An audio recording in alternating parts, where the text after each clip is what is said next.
আবারও দুটি বাইকের মুখোমুখি সংঘর্ষে মর্মান্তিকভাবে প্রাণ হারালো একজন যুবক। ঘটনাটি ঘটেছে শক্তিপুর থানার অন্তর্গত রামনগরে। মৃত যুবকের নাম কৃষ্ণা ঘোষ, বাড়ি রামনগর ঘোষপাড়ায়। স্থানীয় সূত্রে জানা গিয়েছে গতকাল আনুমানিক 6টার সময় কাদখালি লিচু বাগানের কাছে দুটি বাইকের মুখোমুখি সংঘর্ষ হয়।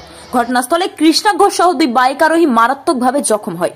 দুজনকে বহরমপুর মেডিকেল কলেজে নিয়ে গেলে ডাক্তার কৃষ্ণা ঘোষকে মৃত বলে ঘোষণা করেন। মর্মান্তিক এই ঘটনায় গোটা পরিবারের উপর শোকের ছায়া নেমে এসেছে।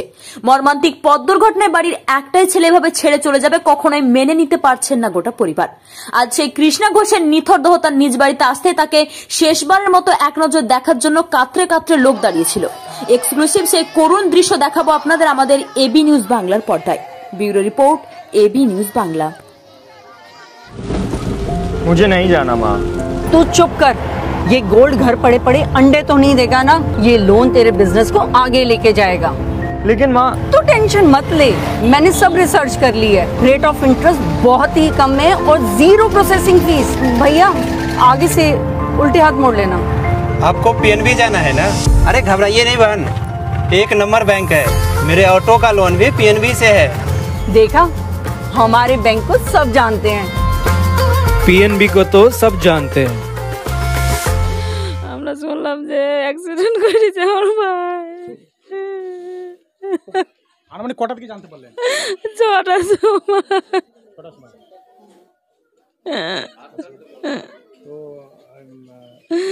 তো বাড়ি থেকে বার হচ্ছিল, কটা থেকে বাড়ি থেকে বেরিয়েছিল?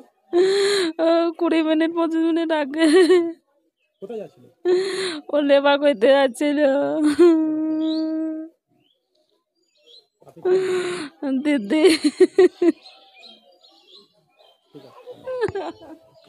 6টার সময় নাকি ওইদিকে লেবার করতে গিয়েছিল, মানে ধানের এর জন্য।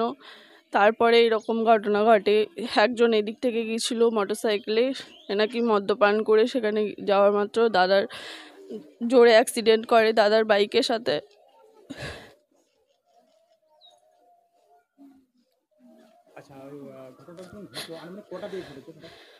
মানে 6টা হবে, 6টা 6:30 এরকম।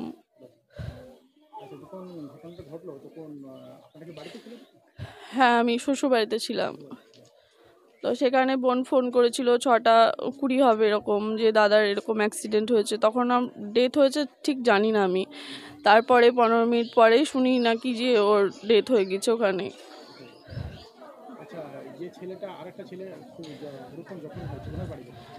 ওনার বাড়ি রানী ধাওড়া এরকম সম্ভবত এদিকে। না, এর বিষয়ে সবকিছু জেঠু কাকু সবাই আছে, ওরাই জানে, আমরা কিছু বলতে পারবো না। আমার দাদা, মেজো জেঠু ছেলে। আমার বাড়ি পলাশি। গেলাম দেখি মানে মদ হয়ে অ্যাক্সিডেন্ট হয়, দুজনে মানে পড়ে যায়, দিকে মানে তুললাম। তারপরে ওই শক্তিপুর ডাক্তার ইঞ্জেকশন করে বহরমপুর পাঠাইলো। ওই লিখে দিয়ে দিয়ে মারা গেছে ভেতরে।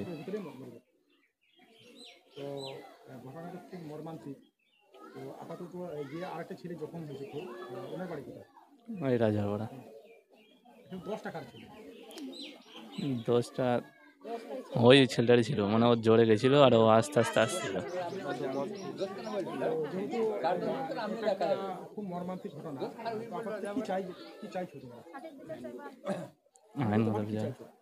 আইনগতভাবে বিচার।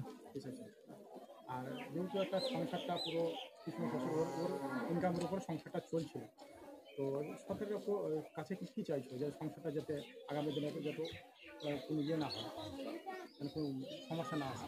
সরকারি ডিসিশন। তোমার নাম? অতনু ঘোষ, এই তো রামনগর। ছিল খুব ভালো ছিল। ওই দাদার উপরেই পুরো সংসারটা। 15 বছর আগে পিসেমশাই মারা গেছে, তারপরে ওই দাদার হাল ধরেছে পিসেমশাইয়ের, আজকে এই পর্যন্ত পৌঁছিয়েছে, তারপরে এই অবস্থা হয়ে গেল। এবার সরকারের কাছে এটাই আমাদের অনুমতি, যাতে মাসে একটা কিছু যদি দেয়, সংসারটা যাতে ভেসে না যায়, খেয়ে পরে চলতে পারে। হ্যাঁ, মা বেঁচে আছে, ছোট 50-60 হবে হয়তো। হবে 52, আমি ঠিক সঠিক জানি না, তা আমি জানি না। না, ছোট 2 বছরের বাচ্চা, একটা বড়টা 4.5 বছরের, দুটো মেয়ে। দাদার কতই গর্ব ছিল যে মানুষের মতন মানুষ করব, মেয়ে হয়েছে, তাই কি এই হচ্ছে ব্যাপার। আজকে দাদাই চলে গেল, এটাই বিরাট একটা দুঃখজনক ঘটনা। যাতে সরকার সারা জীবন পাশে থাকে, মাসে একটা বেতন যদি দেয়, মুখ তুলে তাকায় বাচ্চা দুটোর দিকে, এটা এই বলে। আমি দাদার মামার মেয়ে। হ্যাঁ, আমার শ্বশুর বাড়ি রানাঘাট, বাবার বাড়ি ছোট চাঁদঘর। এটা আমার মেজ পিসির ছেলে, মারা গেল।